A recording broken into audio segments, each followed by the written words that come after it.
Captain speaking.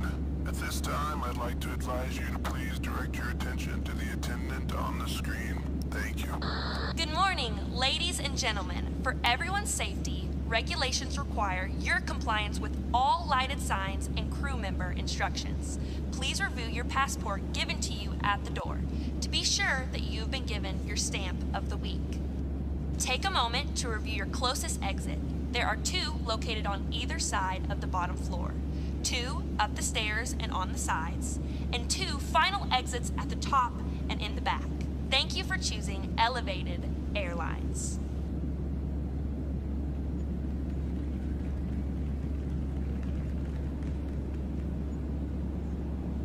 Ladies and gentlemen, I would like to take this time to welcome you to Alaska.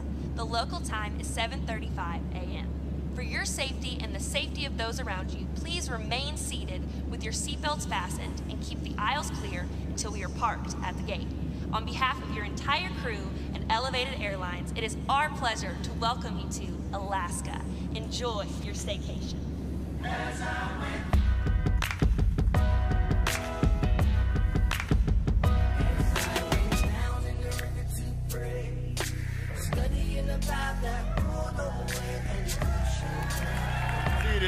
Welcome to Alaska. We're glad that you're here today. I'm obviously on a hike with you. And we want to welcome the Vilhauers who are watching from Mexico today. They're not here. They're in Mexico. Enjoy your vacation, not in Alaska. Linda in New Hampshire, you probably have more Alaska-type weather right now, so we're glad you're watching. And Bill in Tallahassee. Can we give our online audience a big hand? And I'm obviously ready to go. And we're going to be, I want to encourage you to theme with us every weekend. This weekend we're in Alaska. I'm wearing a sweater on stage. I hope it's not that hot in here. But we're going to jump right in. And I want to give you some fun facts about Alaska before we start, because this is supposed to be fun. So this is, I think they have my, yeah, this is what Alaska looks like. You've never seen it before? There it is. It's got an Alaskan type shape.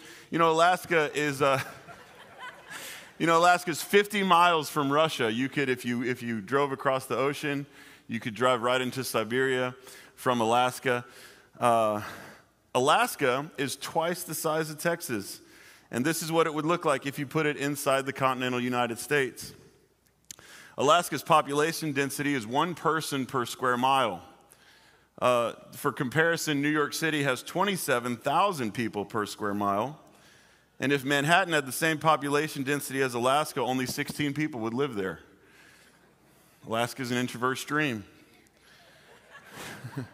The northernmost, easternmost, and westernmost points in the United States are all in Alaska. It's further west than Hawaii and further east than Maine, according to the Prime Meridian. Now, you might be like, how's that possible? Alaska is further east than Maine.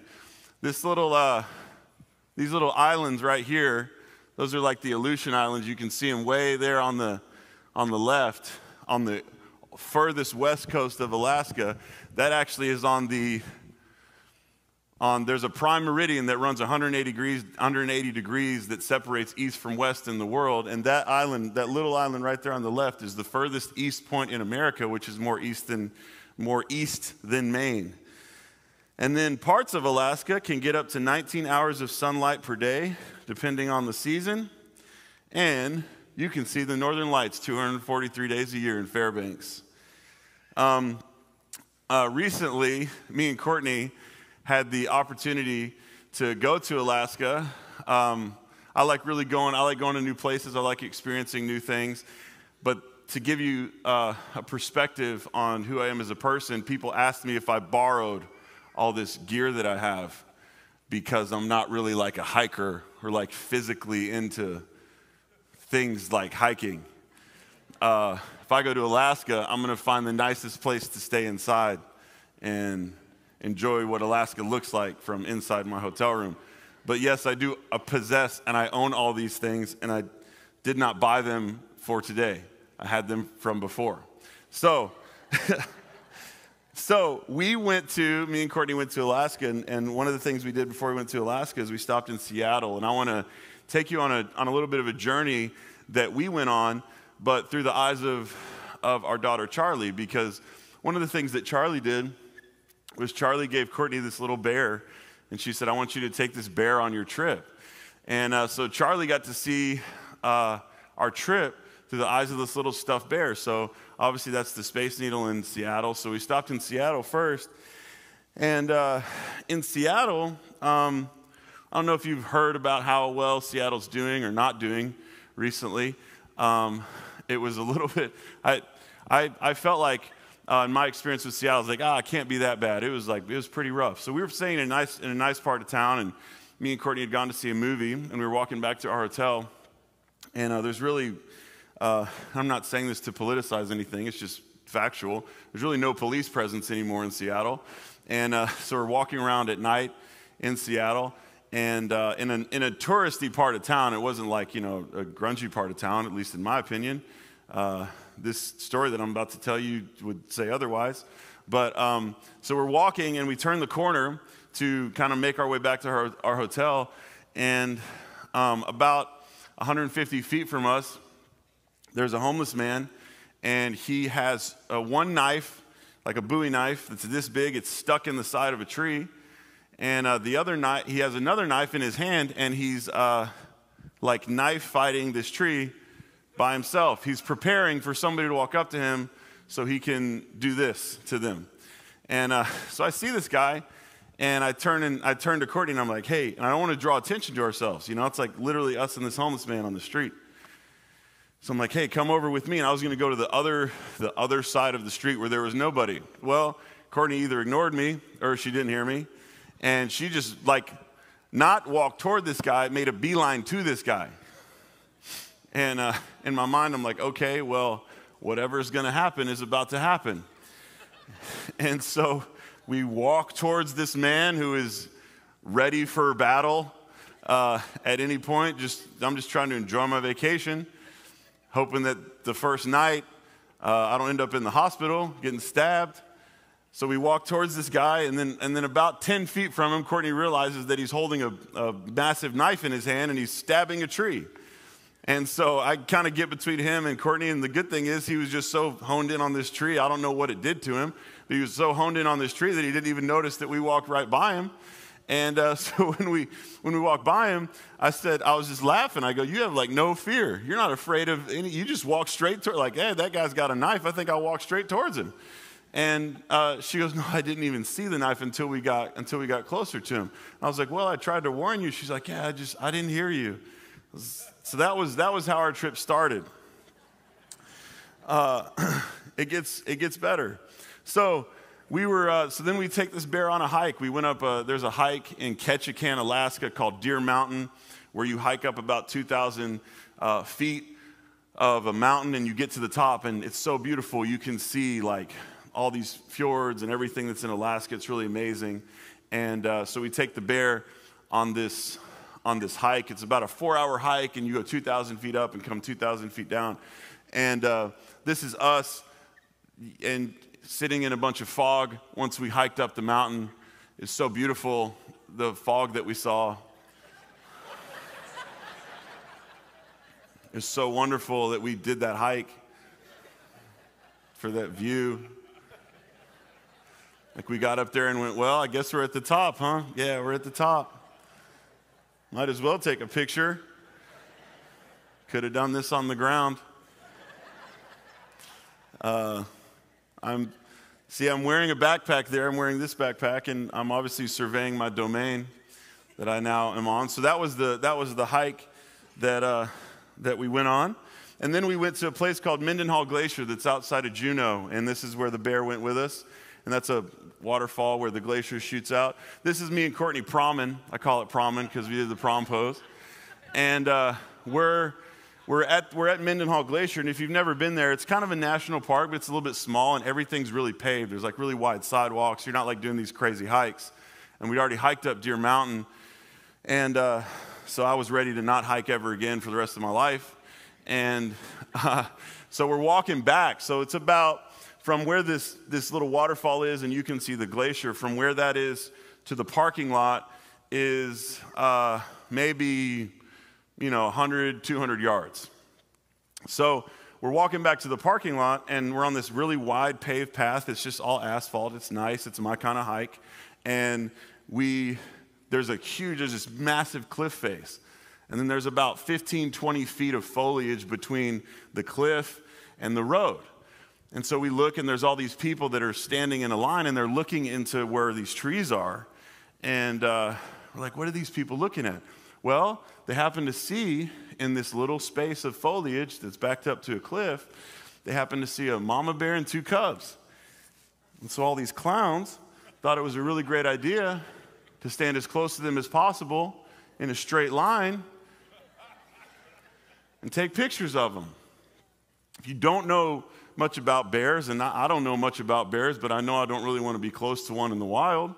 I don't want to see what that's like. You probably don't need to trap them with their cubs in front of a cliff.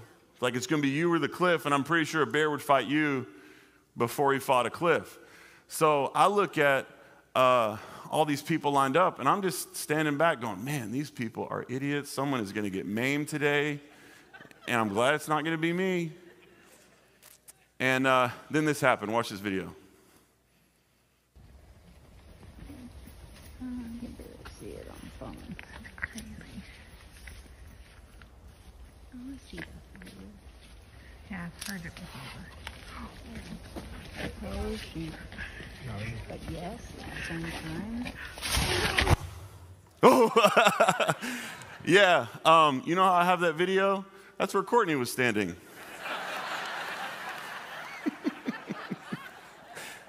So I want to show you this. This is a picture of the bear in front of a bear. In case you can't see the bear, we'll zoom in. There's the bear. There's the bear.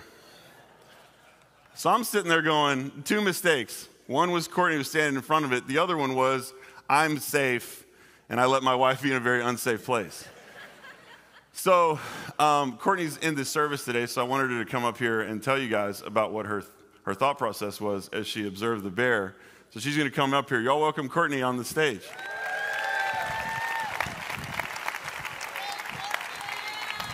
I told you. I prepared her. Here, let's just talk about it. Just come stand with me first. I'm just going to ask you questions. Courtney doesn't like being on stage. Turn it on. Here, I'll help you. All right, so I don't know if we need to talk about the homeless man. If you have anything you'd like to say about. I didn't see the knives, but I also didn't want him to like see us moving. Yeah. Not because I was so we scared should he was just go going to toward hurt him. me. Yeah, like we'll be your friend now. I didn't want him to feel like Yeah, you didn't want him bad. to offend him. Yeah. Anyway. I want to hurt your feelings, Mr. Unstable Homeless Man with a knife. We were fine. We did were fine. fine. So with the bear, Yes. what were you, we talked about it, because then we had to wait. The park rangers showed up. They made us stand there and wait until the bears left a safe distance away, obviously not where we were previously standing.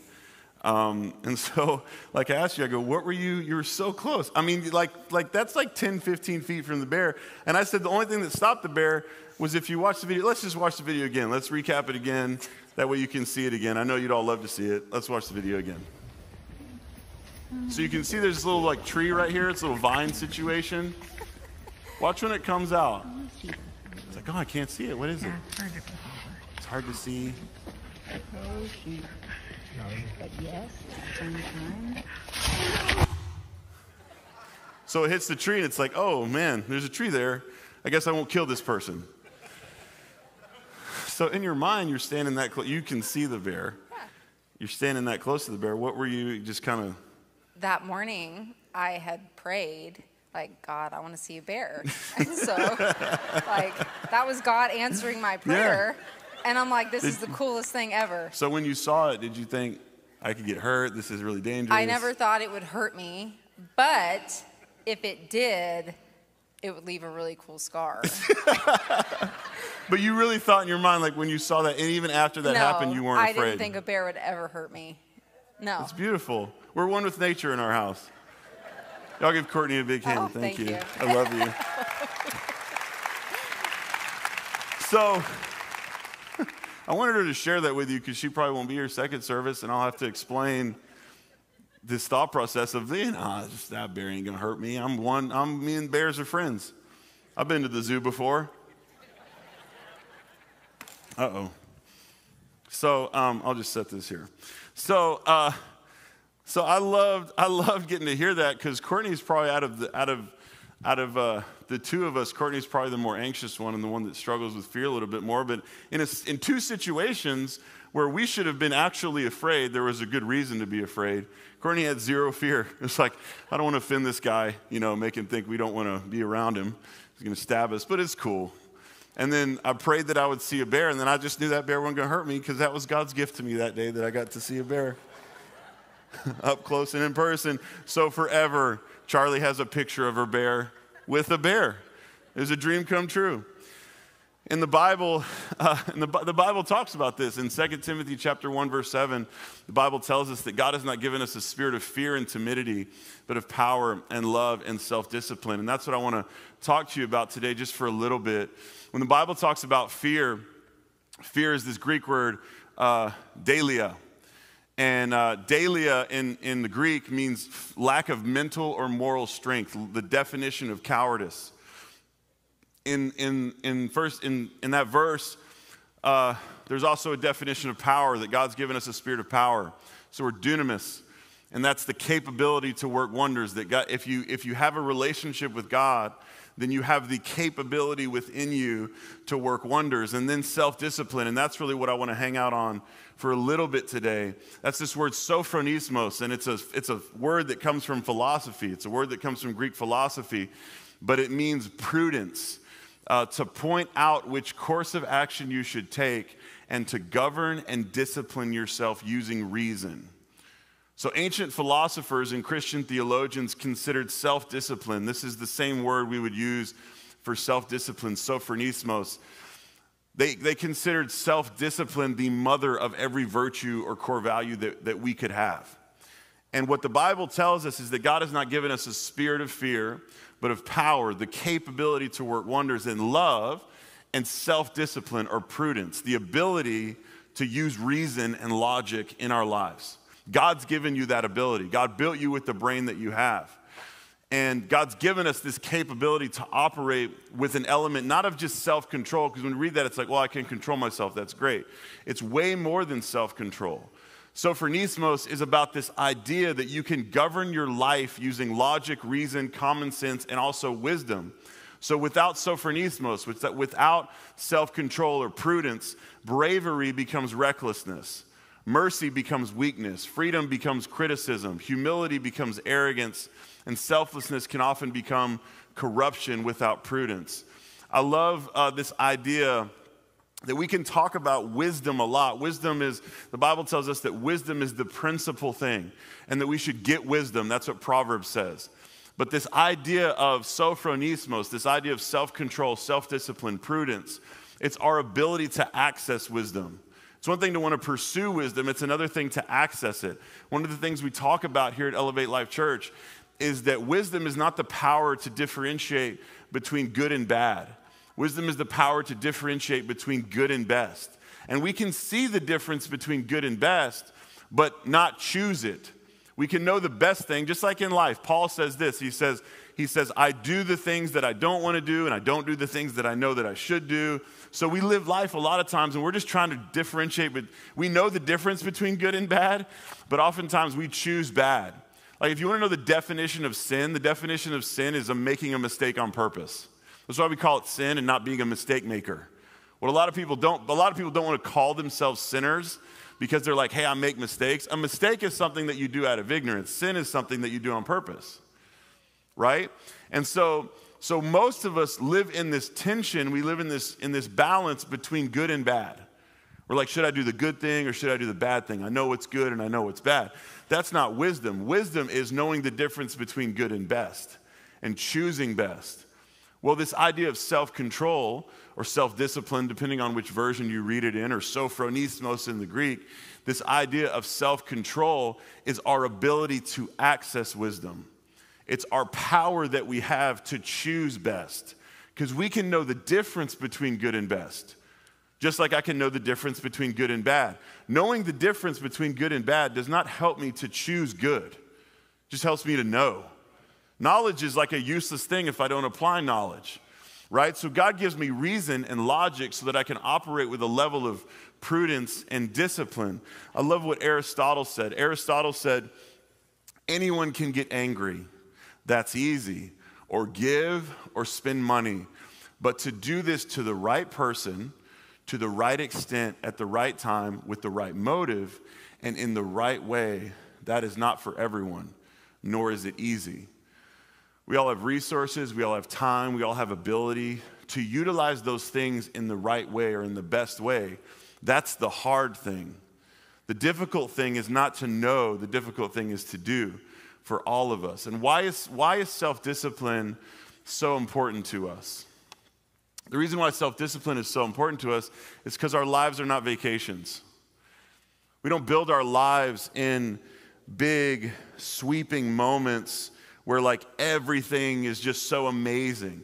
If you add up the amount of time in your life that you're going to spend on vacation having a really great time, I don't even know if that's going to move the needle in terms of the percentage of life that you're going to live. Your life is built every moment of every day. Our lives are how we greet our spouses and how they greet us every morning. That's 10 to 15 minutes a day. Our lives are what we say to each other and how we treat each other at the dinner table with our families. Our lives are how we treat our coworkers and our friends. And little things in life are not little things. Little things in life are what constitute our life. And so when the Bible talks about that we have the power of self-control or self-discipline, that doesn't mean that in big moments, whenever it's time for you to show up, you're going to show up. What that means is that in little moments that don't seem important to other people, you treat those moments as important and you do the right thing in those moments. When you're having conversations with people, your conversations are loving and kind and generous. When you're treating someone a certain way that aggravates you and frustrates you, your response to them is gentle because you know that you have the power to control yourself. So what people do is they often find themselves in moments of crisis because they don't handle little things well. You can ask anybody that does any kind of marriage counseling or therapy or anything like that. A marriage doesn't fall apart because you get in one big fight. A marriage falls apart because you don't handle little things every day well enough. You don't treat someone with respect and honor every day.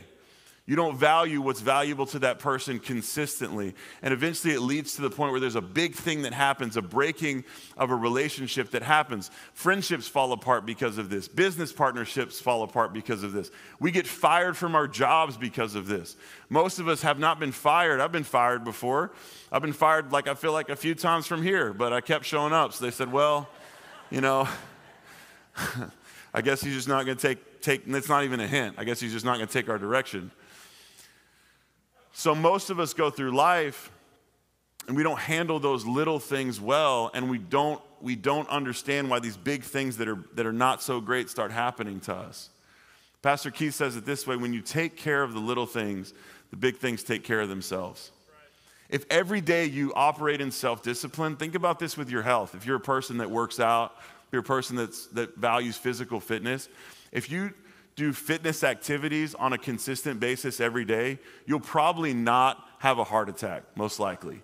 You probably won't have some kind of crazy health issue that happens to you that totally takes you out of the game because you're doing little things well every day that don't seem to be making that big of an impact, but you're building a foundation in your life to where you can sustain the life that you want to live. You're not going to find yourself in a season where you're in some kind of health crisis, most likely.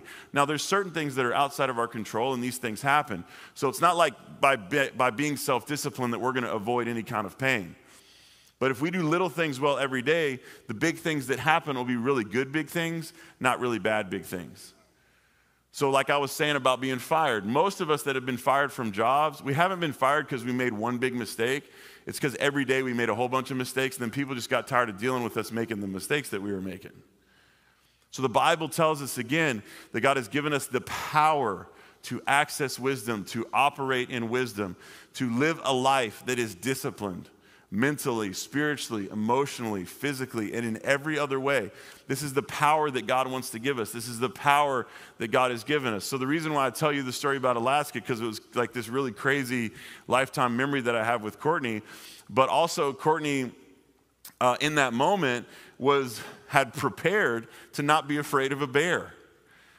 Like in her mind, she had whatever level of discipline that she needed to have to walk into a bear's world and think, this bear's not going to hurt me because I prayed for this, because I was ready for this on some level. So what would it look like if in our lives, everything that we were going to experience, we were ready for that? That's what discipline does for us. What discipline does for us is it prepares us for the eventualities that we're going to face. If I decide to be disciplined emotionally, which means I control my emotions to the best of my ability. If I decide to discipline my attitude, then what that means is when I experience things that are challenging for me, things that make me upset, I'm not going to allow myself to get upset because I prepared for the fact that this would happen. I knew that at some point it was not going to go well for me. I knew that at some point I was going to experience something that was difficult, so I'm not going to allow the difficulty that I experience to create difficulty within me. If I discipline myself physically, if I'm a person, and the Bible talks about that. Paul says, I train my body like a boxer so that I can be ready to fight.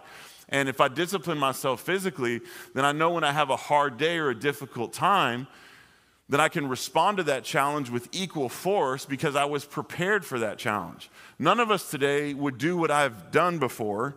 Maybe I would because I'm an idiot, but you wouldn't show up and run like a half marathon with no training. I've done it. It's a bad idea. Like I did it, I made it happen, but I needed like 3 days off afterwards.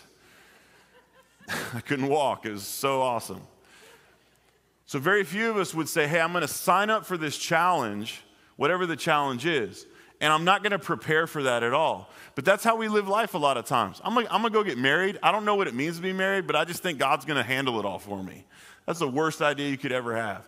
There's been so many people I've known that have gotten married that they get into marriage and they think a lot more about a wedding than they do about a marriage. And they realize they got to live with this person every day for the rest of their life or the rest of the marriage. And so if we discipline ourselves, if we have self-control, if we control our mind, will, and emotions, so on and so forth, we'll be prepared for whatever it is that life brings. In China, in Asia, there's this torture method called Ling Chi. Ling Chi is also known as death by 1,000 cuts. The term Ling Chi actually means slow process. An executioner in ancient Asia would tie you to a stake and begin by making small cuts on your legs, like paper cut size cuts. And then they would get to your arms and they would start to make progressively larger cuts on your arms. And then when they got to your chest, they would begin to make bigger cuts. Then they would start amputating your ears and your nose and your tongue and your toes and your fingers.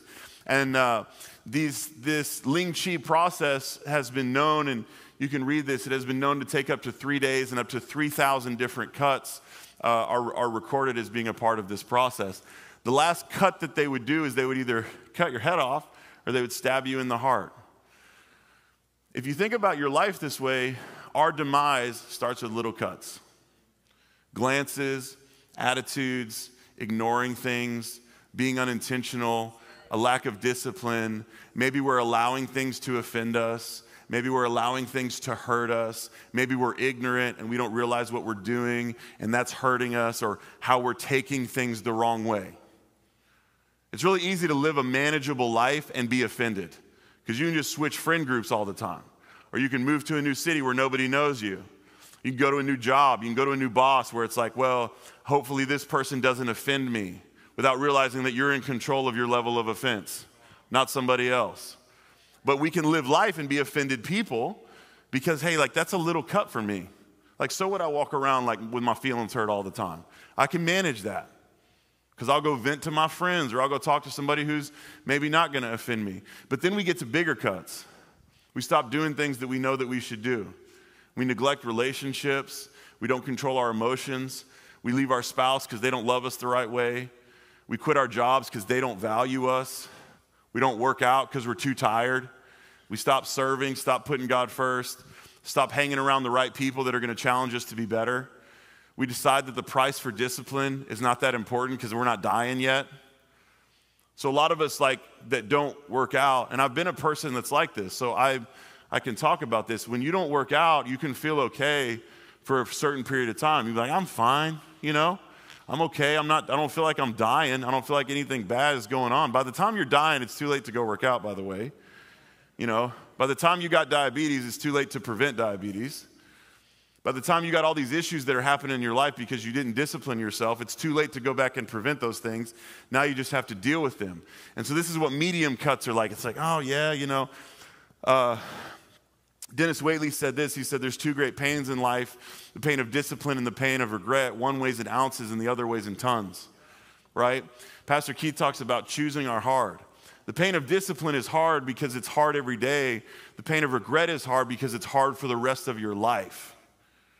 So then we get to big cuts, mobility issues, maybe a lack of emotional discipline has caused us to lose important and valuable relationships, or a lack of mental discipline has left us not moving forward financially. Like we seem to be at a ceiling that we can't come past because all of a sudden our lack of a growth mindset has prevented us from being promoted, whereas we've been promoted before just for showing up. And a lot of people think in their mind, and these are people that all of a sudden are experiencing larger cuts. They get to this point in their career where they're like, I've been really loyal to this company, and y'all need to give me a raise because I've been showing up here every day for 15 years. Have you done anything new? No, not really. Are you growing? No. Do you want new responsibility? No, I just really think I should get, a 20% raise because I've been here for a while.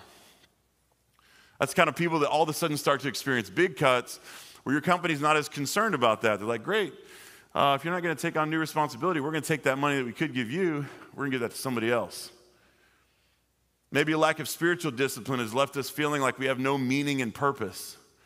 A lot of us find ourselves in that place. A lot of us, the reason why you're in church today is because you're kind of at the end of yourself and you can't deal with it anymore because you had little cuts that were happening that you didn't handle. You didn't stop those things from happening. Then medium cut starts to happen. We're like, oh, that hurts a little bit. Now we get in big cut zone. Big cut zone is death zone. Big cut zone is where we find ourselves, man, I feel like I'm dying from this. And spiritually especially, this is what can happen. We don't put any kind of emphasis on God. We don't put any kind of emphasis on finding our meaning and purpose in life or deciding what that is. And so we find ourselves at a place in life where we're like, I'm a meaningless person. I have no meaning. I have no purpose. God did not create you for that. But what happens is if we go through life and we don't develop any discipline and we don't pursue God's ways for us, we find ourselves in this slow process of death. So Pastor Keith says this, whatever you become aware of, you can care about. Whatever you care about, you have the power to do something about. So the question for me today, the goal of today is not to make us all feel like, foolish for the death by 1,000 cuts that we're causing in our life.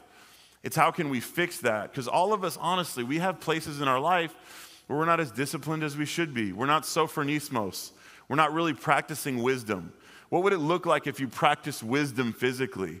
What would it look like if you practiced wisdom emotionally? What would it look like if you practiced wisdom mentally or practiced wisdom spiritually? So how can we avoid living a life that's death by 1,000 cuts? There's 3 questions that I want you to ask. What do I need to become aware of? What do I need to care more about? And what's something I need to do? It's really that simple to think about. Now, it's not that simple to apply, and that's why we need God. Because like Pastor Keith said, and I'll tell you the quote again just so you have it, because it's in your notes, but I want to say it. Whatever you become aware of, you can care about. Most people, the place that they start is they're unaware, right? Pastor Keith says this all the time about guys in their marriage. They're like, I had no idea our marriage was this bad. It's like, you're the only one that had no idea. It's unawareness. Unawareness, like there's been so many times in my life, right, where I've heard from people that, hey, yeah, you might have been ignorant, but there's still a price to pay for being ignorant. So I can become aware. And if I can become aware, then I can care. Pastor Keith says it this way, your careness is your awareness. So if I want to care about something, I need to become aware of that thing. As soon as I become aware, then I can care, and as soon as I can care, I can do something about it. But if I'm unaware, I'll never care. If I don't care, I'm never going to do something about it. And this is what people do in life. They think it's not that important that I don't have friends. They're maybe aware of the fact that they don't have any relationships in their life, like they don't have any good friends who are really helping them or like really speaking encouragement into their life. So they don't really, they're aware of that, but they don't really care about it, so they're not going to do anything about it. Men especially are this way, like, I don't need friends. I'm a lone wolf. I'm a lone wolf myself through life. Yeah, you're going to lone wolf yourself right off a cliff, right? Because like nobody's built to do life alone. And we've heard that, we've said that, and then some of us, we get to this place where like, no, I'm the one that's built to do life alone. And then we kind of like hate our life and we wish that it wasn't this way, but we don't care enough to do something about it. Or we go through life and we're just unaware. There's a lot of people that don't have any awareness of nutrition, right? And the importance of eating healthy. Well, as soon as you become aware of that, then you can care about it. Now, I'm aware of eating healthy. Don't really care though. I love cheese fries still so much. My favorite thing in the world. You would have had to have been here last year when I did a whole series and we talked about cheese fries almost every week. It was amazing. It was glorious. I'm not going to talk about salad in that way ever.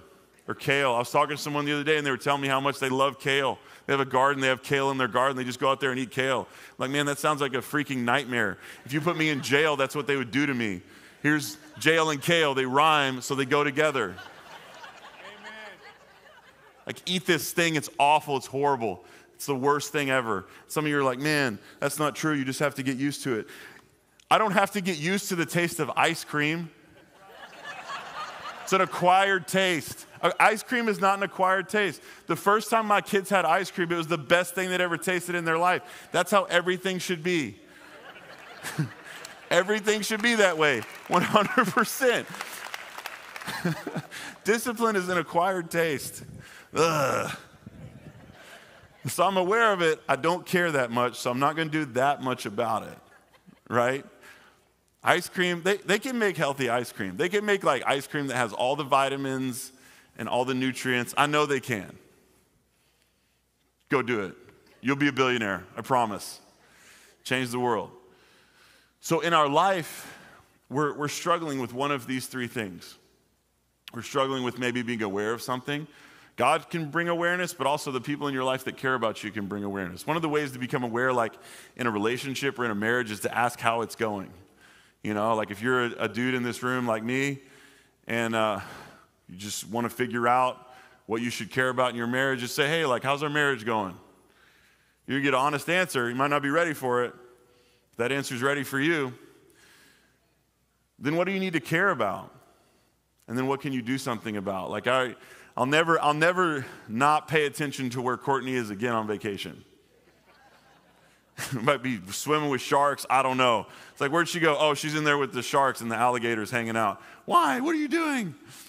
Why? I wasn't aware, so I wasn't really caring about her, and I wasn't doing anything about it. You know, I'm really glad that nothing happened because I really would have regretted the fact that Courtney got attacked by a bear while I was standing in the safe place. Right? As a husband, I should have been a person who was like going to stand next to where my wife was and prevent whatever was going to happen from happening. Right? I should have been aware of that, but because I wasn't aware, I couldn't care, and because I didn't care, I couldn't do anything about it. And this is how most people live life, and God doesn't want us to live a life that's death by 1,000 cuts. God has not given us a spirit of fear. Most of the things we're afraid of are things we care about, but we're not doing anything about. God's given us a spirit of power, the capability to work wonders, the capability to do miracles, and love and a sound mind. What does miracles in our life? When we just have daily discipline. And I don't know what the daily disciplines are that you need. I know the ones that I need. I know the ones that I'm working on in my life. And I know I need God's help to do that. But it's really that simple. It's not always easy to apply. But God did not create us to live these lives that are death by 1,000 cuts. Can you bow your heads and close your eyes with me? One of the things, we're going to have fun in this series, and it's going to be a great series. But one of the things that maybe you're not aware of that you should become aware of today is where your relationship is at with God. And if you're doing life God's way. And you should care about that. You should care about that because God's the God that created you. He's the He put you on the earth for a reason and a purpose, and without getting connected to him, you're not going to have a spirit of discipline. 2 Timothy 1:7 doesn't say you gave yourself a spirit of discipline or you eliminated your spirit of fear. You might be sitting here in this room and you're just struggling with all kind of fear. The Bible says God did not give you a spirit of fear. You can't eliminate that by yourself. You can't create meaning and purpose by yourself. You need God's help to do that. And so maybe you're here and you're not really doing life God's way. You haven't really wanted to. Maybe you haven't been aware of that, or you haven't cared enough to do something about it. God has a great destiny for your life. It's not about avoiding punishment. It's just about becoming the kind of person that says, God, I want to get out of this fight between good and bad, and I want to get in the fight between good and best, and I want to live a best life. God created you to live a best life. So the something you can do right now that's really easy, maybe you're not sure what that is. The something you can do right now is just give your life to Jesus. Say, I want you to be Lord of my life. And we're going to give everyone in this room and everyone that can hear my voice watching online an opportunity to do that. So with every head bowed and every eye closed, just pray this prayer and repeat after me. Say, Dear Jesus, thank you for loving me. I give you my life. Help me become aware so I can care, so I can go do something. In your name I pray. Amen. Let's give those people that made that decision a big hand.